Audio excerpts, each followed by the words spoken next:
SM Store, amanah dalam muamalah.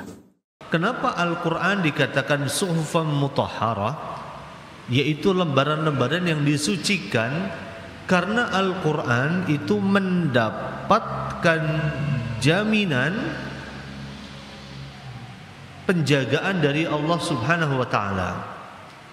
Tidak mungkin ada orang yang akan berhasil untuk mengedit Al-Quran, untuk mengubah Al-Quran.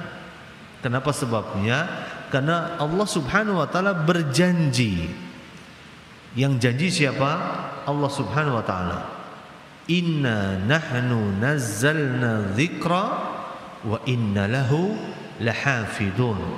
Kamilah yang menurunkan az-dzikra, kamilah yang menurunkan Al-Quran, dan kami yang akan menjaganya.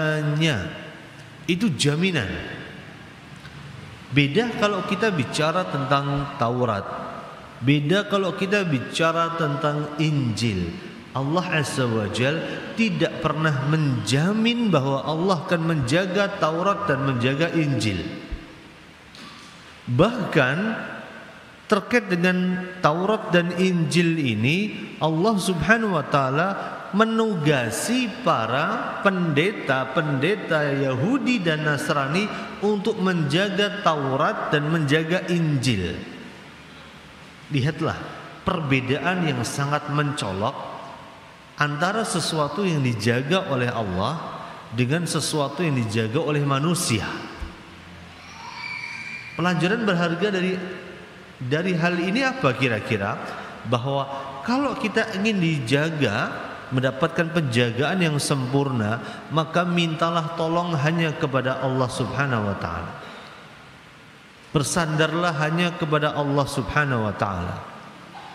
Memohonlah hanya kepada Allah Tabaraka wa Ta'ala. Bergantunglah hanya kepada Zat yang maha kuat, yaitu Allahu Jalla fil Ula. Karena Al-Quran dijaga sama Allah Subhanahu wa Ta'ala dan terbukti penjagaannya.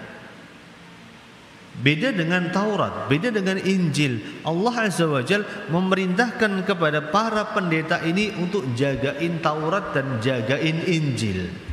Pertanyaannya, berhasil nggak mereka jagain Taurat dan jagain Injil?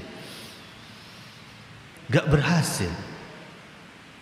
Sebagai bukti kita bisa buka nanti dalam Al-Quran di surat Al-Ma'idah ayat ke-44.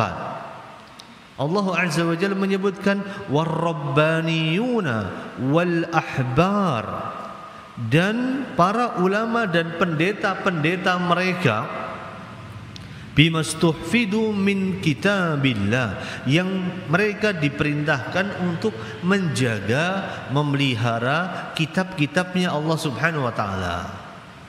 Ya. Yang jaga Taurat siapa? Pendeta. Yang jaga Injil siapa? Para pendeta. Pertanyaannya, berhasilkah mereka menjaga Taurat dan Injil? Boro-boro berhasil. Mereka justru menjadi orang yang merusak Taurat dan merusak Injil. Itu Taurat diedit sama mereka, itu Injil diedit sama mereka. Subhanallah. Maka Allah Azza wa Jalla menyebutkan dalam surat Al-Baqarah ayat 79, fawailul lilladzina yaktubunal kitaba biaidihim, maka celakalah untuk orang-orang yang menulis kitab dengan tangan mereka. Thumma yaquluna hada min indillah, dan kemudian setelah mengedit kitab suci mereka, mereka mengatakan ini hukum datang dari Allah Subhanahu wa Ta'ala. Subhanallah. Ngeri enggak kira-kira? Ngeri.